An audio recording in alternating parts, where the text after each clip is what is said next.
Welcome to Real Men Hug, a podcast for men and the women who love them. I'm Ben. And I'm Jim. Welcome to the show.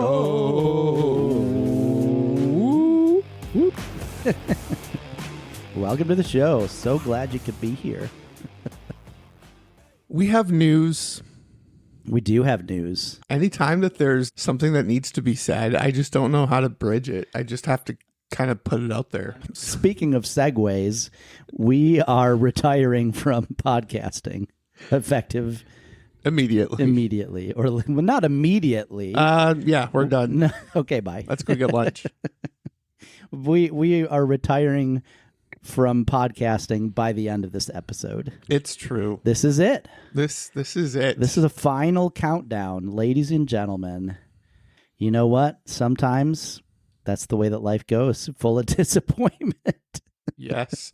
But here's the good news. Jim and Ben are not going anywhere. I mean, Real Men Hug may be going away, but if you know Jim or if you know Ben, we'll be around still. And I'm sure we'll each have our own projects and things we keep busy with. We're not friends anymore. No. But we had a huge argument over the weekend and just decided we can't stand each other.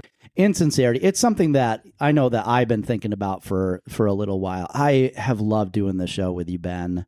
Really, it's been transformative for me in a lot of ways too. Just it's a timing thing, right? Like I'm entering into a season where I've got to effectively build a business from scratch, and I think everybody can relate to sometimes even good things that are obligations can be stressful.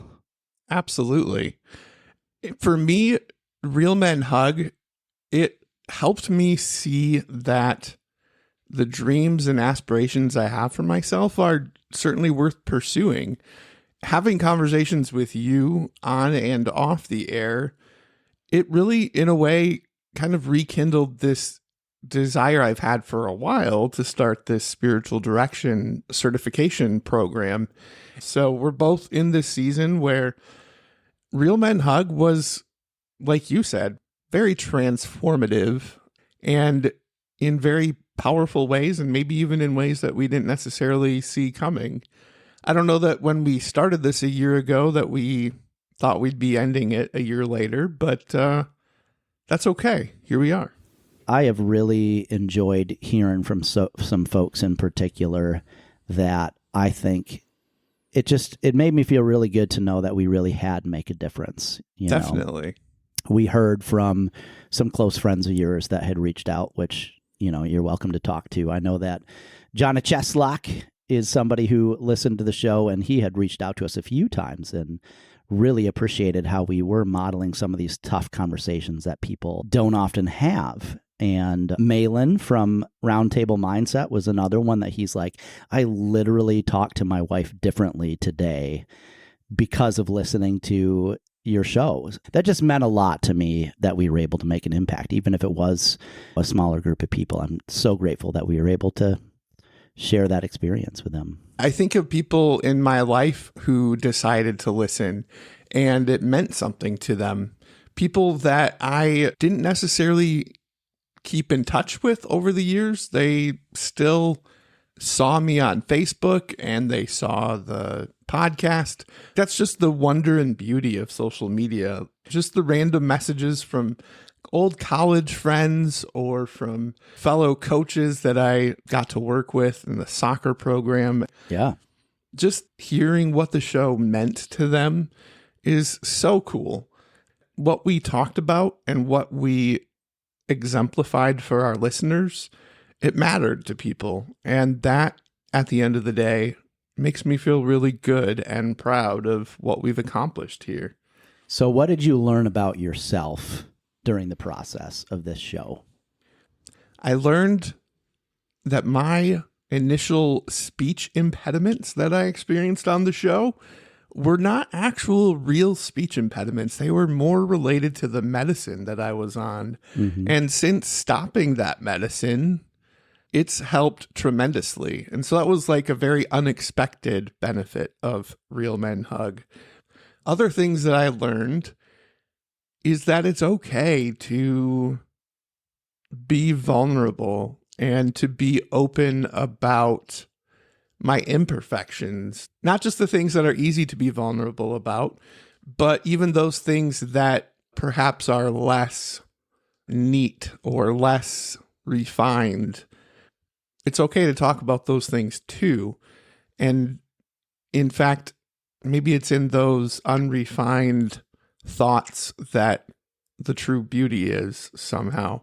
I just remember sometimes I would feel like I have to have everything rehearsed and thought out in my head. And when I finally just started to talk openly without having to totally plan every line I was going to say, I feel like our conversations kind of took a different direction, and it felt more real and authentic as I listened back to them on the podcast. So I think that sums it up for me, just learning how to show up more authentically in my friendships. And if it's a mess, well, deal with it, because that's what I got today. Sure. I love that. And just to reflect back on what you said, I didn't realize it wasn't just a speech impediment. It was like your brain was getting zapped.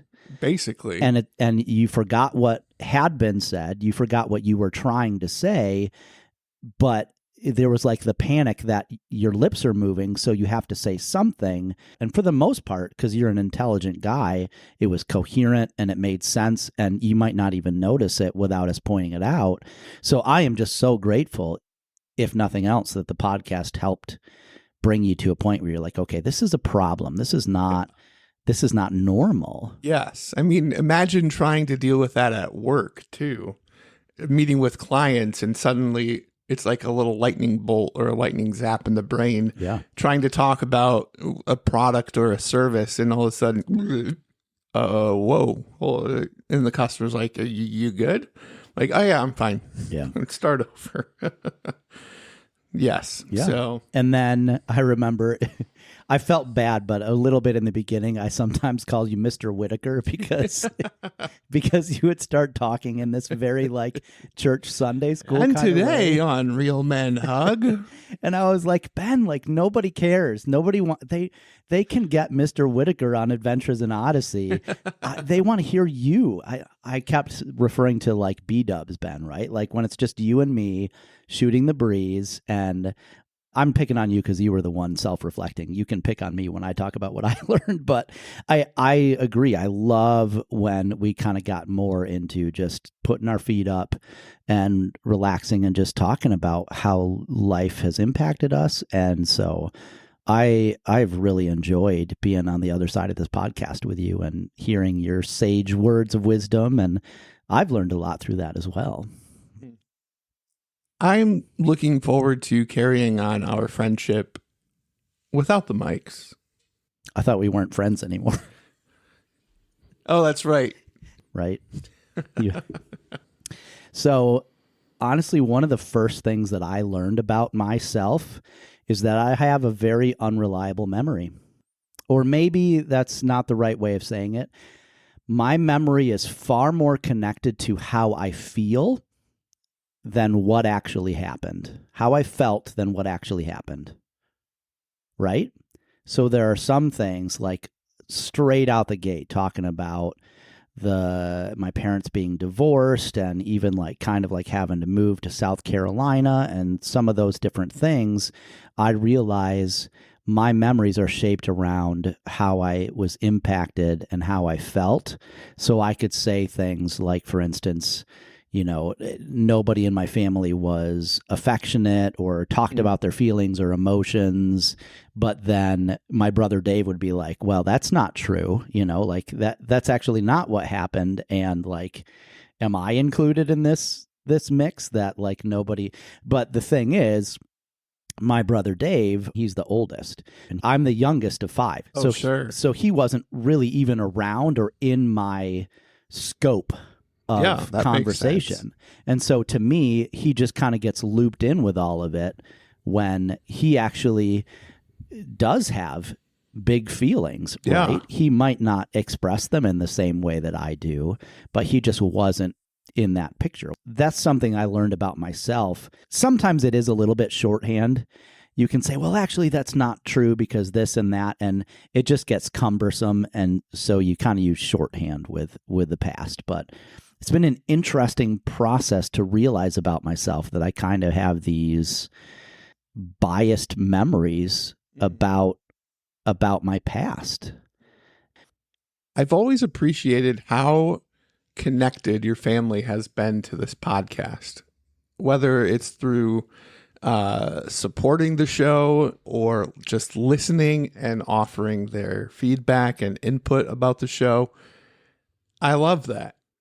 I don't know if my family has ever listened. And if they do, nobody says anything about it. Yeah. So if you're listening, Crocker family, thanks for listening. And maybe let them know. Let me know, because this is the last episode and it'd be nice to know if you heard any of them. Yeah. I don't know.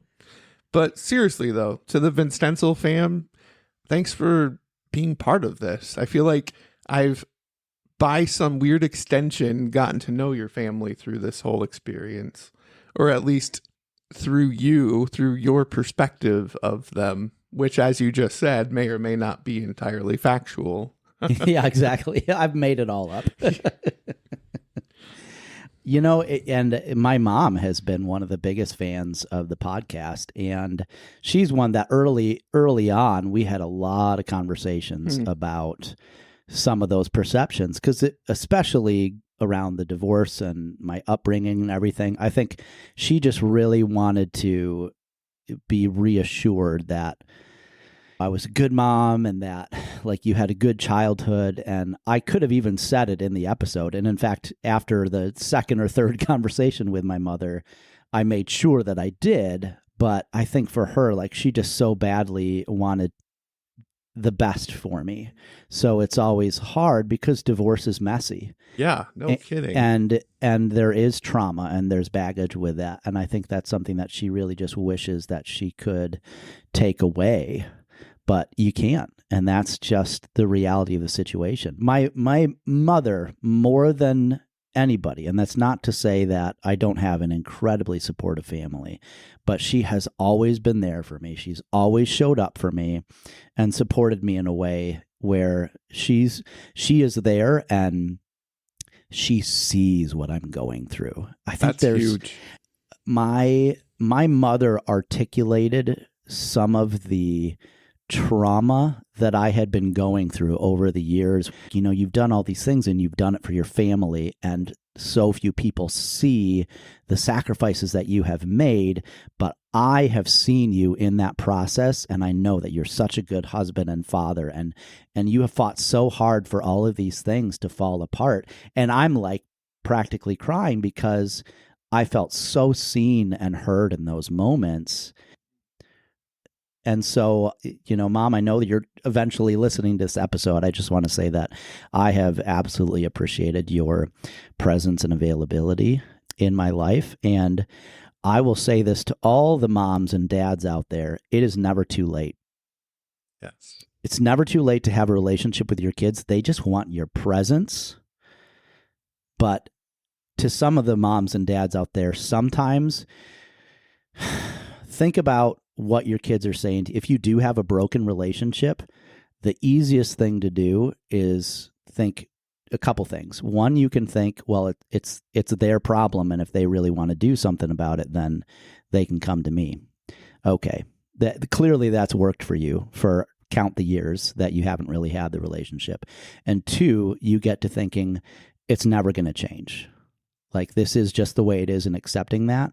I refuse to believe that. I think any relationship can be healed within reason. There are some people out there, I suspect you have drawn that line in the sand that you needed to draw. Yep. Especially around some narcissistic parents out there, abusive parents. Yes. Don't get me wrong. Those people, you drew the line and you needed to. But don't, just because you're stuck in a pattern, think that you always need to be there.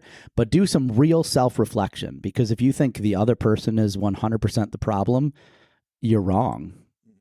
You're almost certainly wrong. Yeah, yeah. This goes back to one of my favorite episodes that we did. We talked about boundaries.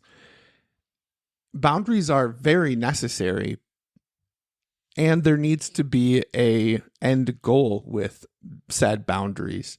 You have boundaries so that you can build yourself back up and ensure that you stay built up so that you can handle stressors and so that you don't fall apart. And for a time, perhaps you do need to keep certain individuals within a certain distance. But something that I'm seeing in my wife is there does come a time where you do reintroduce those people. There's an individual in my wife's circle, and I won't mention their relationship because I haven't talked to Andy about this before recording, but suffice it to say, it's a person in her sphere that did her a lot of harm. And for many years, she's kept this person at a very significant distance. And one of the things that she's been realizing in her own healing journey is the fact that I don't need this distance anymore. Perhaps this distance is not serving me anymore.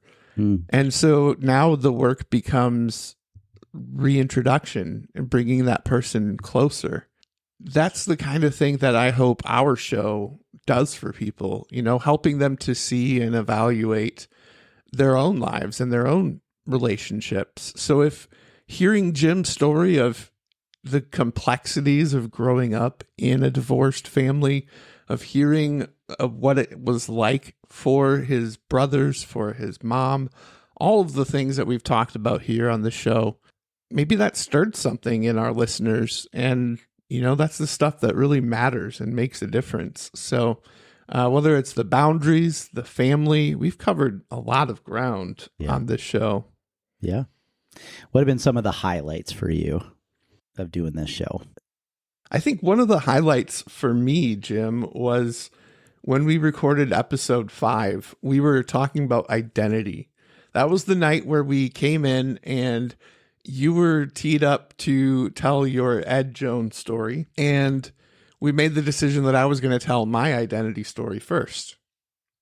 Your story had been a lot more developed, and we had talked a lot more about your story as we were preparing for recording the episode. I remember we talked about it over lunch. It was one of the things that we initially talked about as we planned for the podcast, even before we started recording. Ed Jones was going to be a mainstay topic or a story that frames what the show is about, just because that was such a meaningful experience for you. We start recording and I end up talking at length about my story, and we don't even get to the Ed Jones story that night. And I just remember you being like, I think this is supposed to be your episode. And just the humility in that and the willingness for you to shift gears and step out of the spotlight and make room for me in a moment that was supposed to be yours. It was very meaningful. And it was a very cathartic experience. Just naming and talking through some of the identity shaping moments of my life. And it's all stuff that I've certainly processed through in therapy, but I don't know that I've really taken the time to at length process them with a friend in a way that I did that night. And that was really powerful. And that was certainly a huge highlight for me. I think it really truly is a bummer that our show didn't take off more than it did, because I don't know if we could have done a better job modeling like an authentic friendship, right? But that's the crux of this show in a lot of ways. I don't think we talked about it a lot on air, but off air, we had an awful lot of conversations about, Ben, if you're not comfortable talking about that thing, then don't talk about it. Jim, if you feel like you're pressured to do this thing just because it's going to get more people to listen to the episode, don't talk about it. Of course, you want to be interesting to a bunch of people in a podcast, but we never wanted, for popularity reasons, to character assassinate or drag anybody through the mud. And that's, I think, in some ways, the downfall of the podcast, that we intentionally weren't doing things just to get people to click. But also one of the things that I have truly appreciated about it, that I feel like we've been doing this for our friendship and for our health. And I know for you, there had been some struggles with like a previous podcast and the impact that that's had on you. And I wanted to be the opposite of all those negative things that you felt about it when we got into this. So it was always about you and me, bud. It has been. It's been tremendous in that way. And you're right. My previous podcasting experiences, there were some sour grapes in the mix. I'm grateful that the relationship with my former co-hosts is on stable ground. Like, we tolerate each other and we still talk, and, you know, we're not at each other's necks like we once were. But those were some really rough days on that show when things went south. And it took a lot of work and a lot of time, honestly, to just heal, and a lot of separation for us both to let things simmer and settle down. I'm glad that we never had that in our year of recording. I don't recall once where things got like heated, or like, I can't believe you said that, or in a year of doing this, I can't recall once where I was like legit angry with you over anything. Same. Except for my, you know. Except for having to edit out all of your verbal tics. Yes. I was, a little upset about that. Oh, and that one time that you didn't see my edited podcast and you edited the raw podcast. I was like, Ben, are you freaking kidding me? That one I was upset. I wasn't like mad at you, but I was upset. Rightfully so. Yeah, that time. I was certainly, that was an understandable level of being upset. I think I would have been upset with you if the tables were turned. Yeah, there is more behind the scenes than just, oh, Jim did a bunch of work that Ben didn't see, but we don't need to get into that. But it was fine. The fact that we can laugh at it now exactly says a lot. At the time, though, I was just like, Ben, you've got to be. How did you not know? I don't even remember, but you were like not in your clear head at the time. So no. Sometimes you need to have grace, and there's forgiveness in friendship, because everybody makes mistakes. Nobody's nerfect. Exactly. Yep. I'll say for me, one of my highlights of the show was having Roundtable Mindset on. I really enjoyed sitting across the table with them virtually anyways and chatting through some of those gender norm conversations. I love Jamie and Mahlon's perspective, and they're so easy to talk to. And I envy their podcast. I think in another parallel universe, their exact setup is kind of like modeling those tough conversations, right? That's ultimately where we landed. That I think that's kind of what we always wanted our podcast to be, that they just seem to figure out from day one. And it's why they're still running, and they just have such dynamic personalities. And if you are missing Real Men Hug and already going through withdrawals, knowing that our show is ending, check out Roundtable Mindset podcast. I think that is, a close second as far as podcasts go out there. Be sure to check them out. Definitely. Yeah, I loved Mahlon and Jamie. Just good, authentic people that, though we only connected with them virtually, it was like they were old friends. Like, they just felt like college buddies somehow. Just easy to talk to.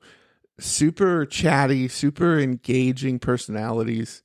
I really enjoy listening to their show. So I second that. Give them a listen. The Roundtable Mindset, wherever you get your podcasts.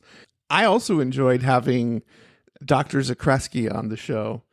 Dr. Matt Zakreski is an expert in neurodivergence, and hearing him talk about ADHD was so enlightening for me.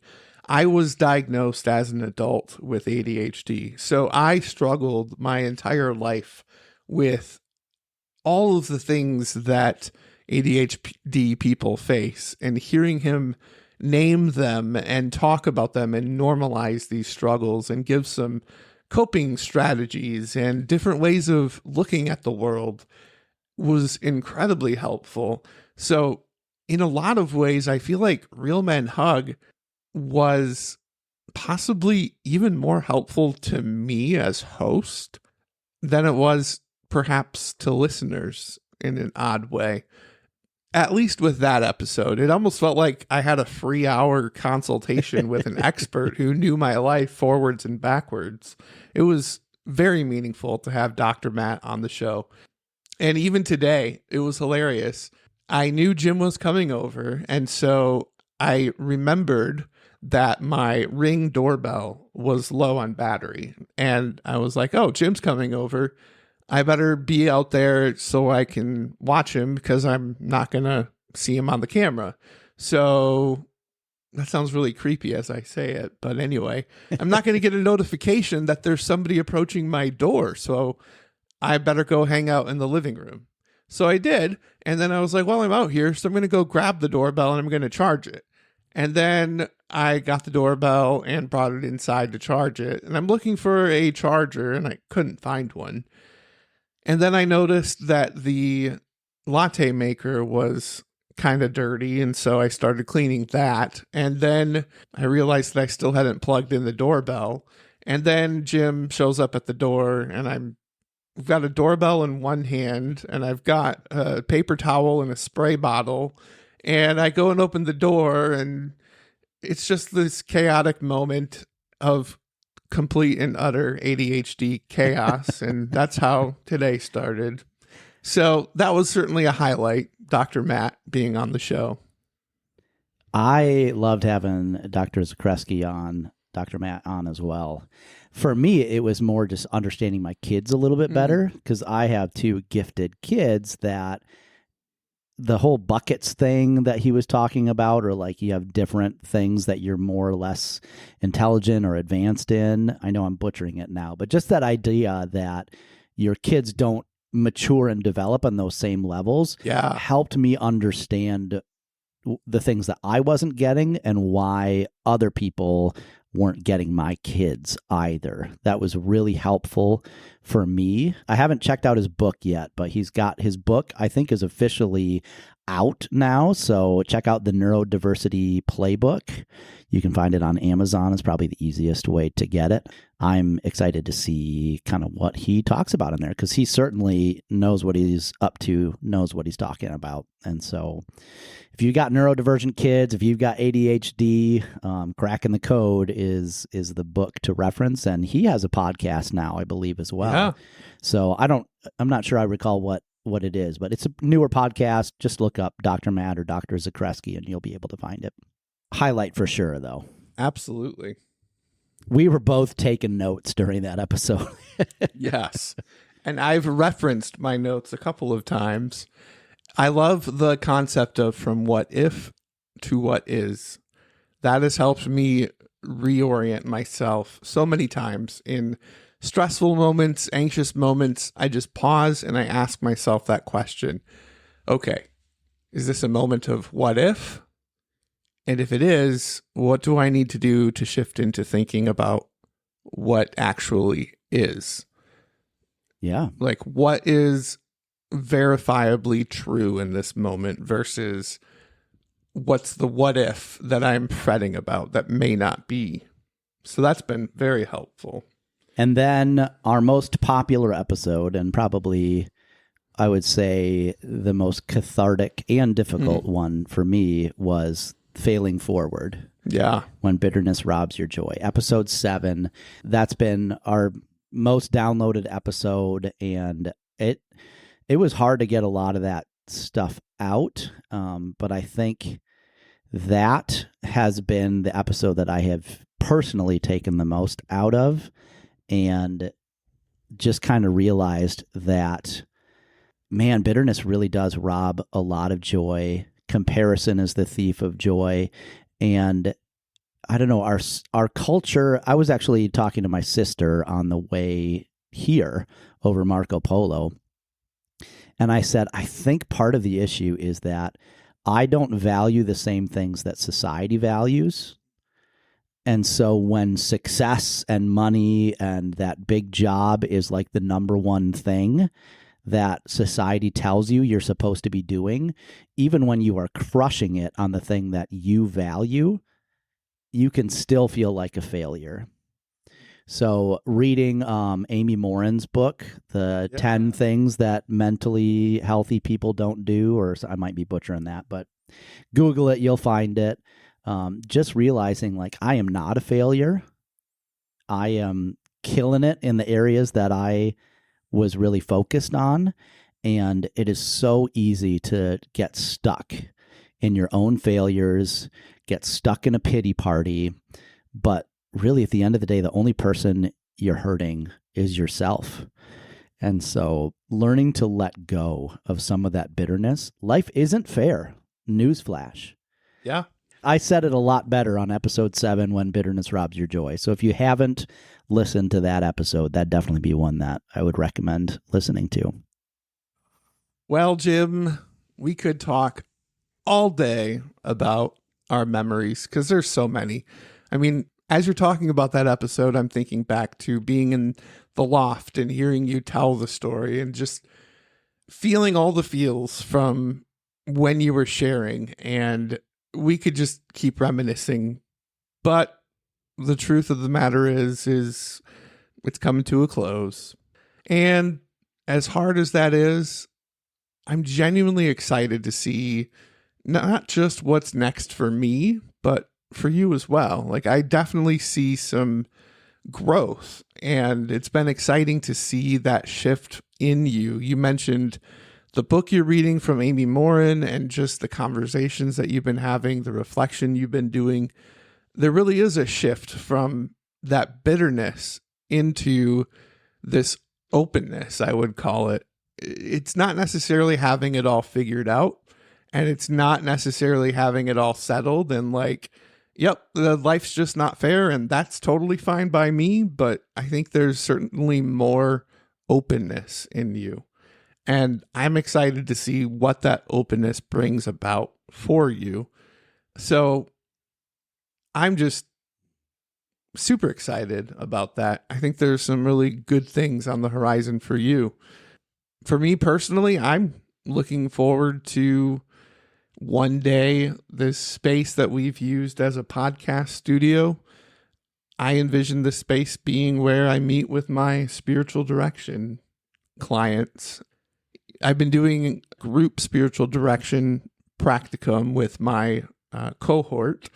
And so the three of us, when we have class in Chicago, we end our sessions doing spiritual direction in our trio. And we take turns being the directee, and then the other two get the chance to practice what we've been learning. And then we have a facilitator, one of the faculty, that kind of oversees and coaches and interrupts as needed.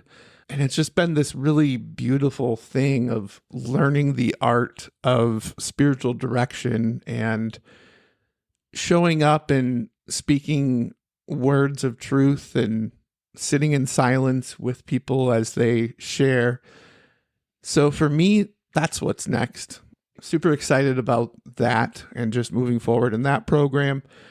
And I've got a few other creative things that I'm looking into. I love writing and finding ways to grow in my writing, whether that's a blog or a Substack, or I'm not sure, but that's probably next for me as well, taking some time to get some creative writing outlet out there now that Real Men Hug is coming to an end. So that's what's next for me. What's next for Jim? Yeah. I think first I would just reflect back on what you said, that I would agree. I think I have grown as a result of doing this podcast. And I think the biggest thing for me that you kind of alluded to is it's not like I'm healed and I'm no longer depressed or anxious or any of that sort of stuff. But I think when I started this podcast, I was stuck. I was not making any movement. And to extend the analogy, like if I was, I don't know, at the bottom of a well or something like that, I was just sitting there upset about being at the bottom of the well. I'm still in the well, but now I'm climbing my way up and out of it. Yeah. And I think that is the biggest thing for me, is that I feel like I am making some progress in my own mental health. And I hope that's something that you can take away. Ben and I, neither of us ever said that we have it all figured out or are perfect. Quite the opposite.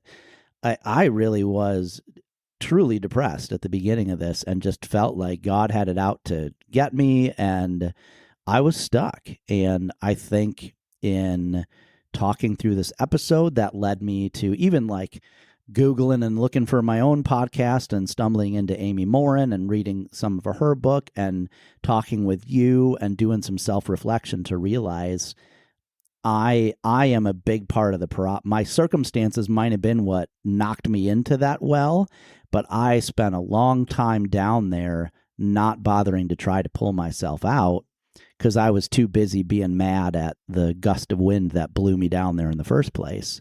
So I'm climbing out of it, and it's hard.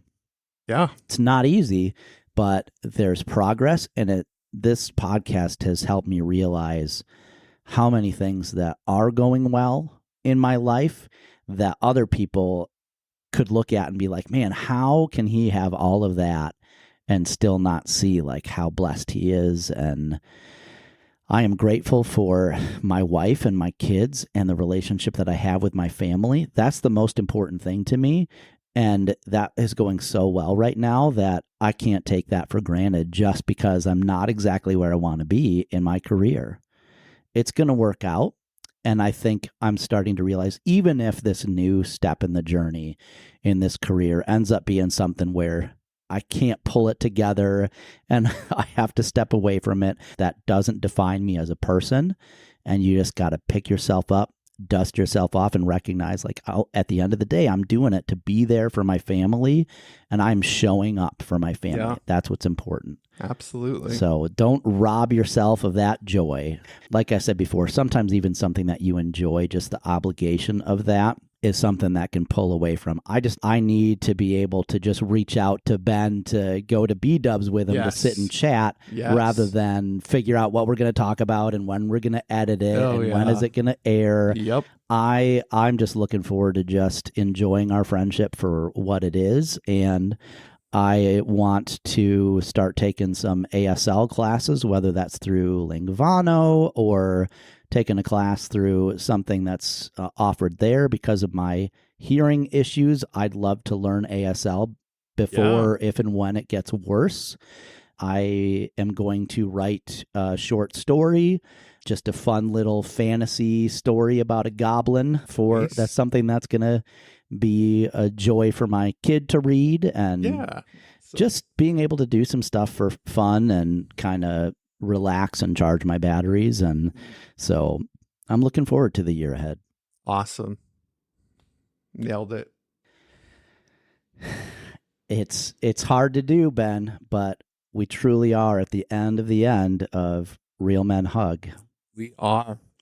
But for what it's worth, I have so greatly appreciated sharing this show with you and being a part of something bigger than ourselves. And I think it was a great outlet for both of us, and just really appreciate you as a person and as a friend. And I'm grateful for the experience that we had with Real Men Hug. Right back at you. It's really cool. I don't know that it's been like the make or break of our friendship. I think our friendship would have gone on regardless of whether we did the show. However, I do feel it's certainly enhanced our friendship in a way that if we did not do this show, I don't think we would have experienced the level of closeness that we have over the last year. And I think that level of closeness, now that we're not doing the show, I think it's going to continue because we have a reason to continue to maintain this friendship. It's a friendship that's easy. I love that it's one of those friendships that we can just hang out and pick right back up where we left off. There's no pressure. It's not a difficult friendship to maintain. And I always enjoy time with Jim. So thank you for being the kind of friend that is just an easy friendship. I think we both have had friends where that's not always the case. And it's such a gift that I don't take for granted. And I appreciate the encouragement and the reminders to just be B-dubs Ben and to just show up as me and not feel this pressure to be any other sort of me. Just be Ben. Yeah. Like, that's been huge, and I appreciate that so much. But I've had enough of that, and it's time for me to go back to my AI hidey hole and disengage. So real men hug, but they also know when it's time to just be done. Thanks, John Cena, so much for being here with us today. We appreciate your presence and your words of wisdom. Real men hug, but they also end a podcast after almost a year and say peace out. Peace out. Love you guys. Thanks for being part of the ride. And girls too. And any other genders that may not be included in our There we go. tagline. Inclusivity. End with the inclusivity. Yes, we love all of you. Thanks for being part of the show. Even the artificial intelligence. Especially the artificial intelligence. We're coming for you. Oh boy.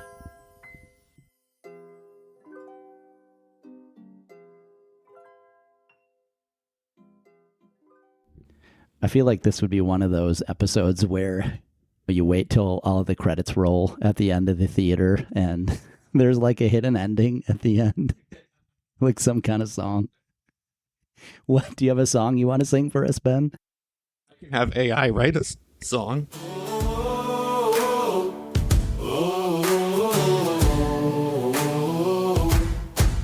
This is the end, the final bow.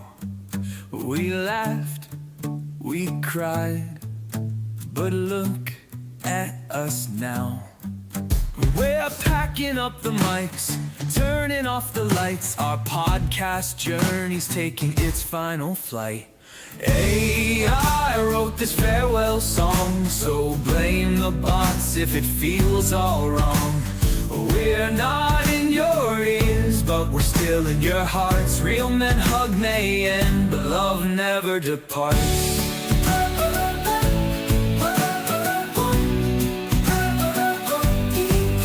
Jim's off to build an empire so bold. Ben's chasing dreams of stories untold. We promise we're not fighting. Okay, maybe a bit. But hey, if you're listening, thanks for all of it. I wrote this farewell song. The algorithm said keep it short, not long. We're waving goodbye with a virtual tear. Real men hug is gone, but we're still here.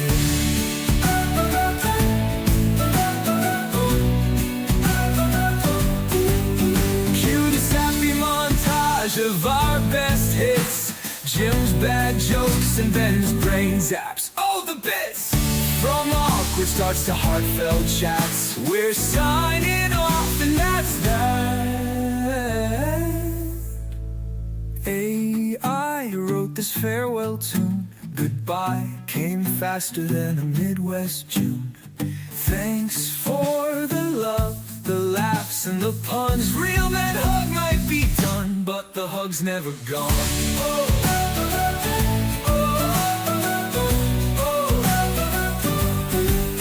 So here's our final till the bots start a new podcast in our place. Peace out, friends, it's been a blast.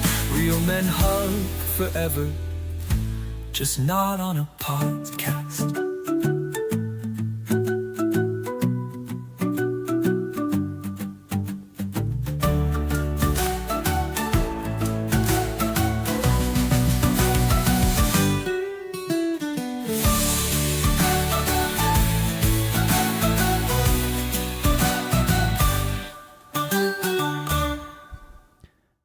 Never gonna give you up, never gonna let you down, never gonna lie to you and hurt you. Rickrolled our audience right to the end.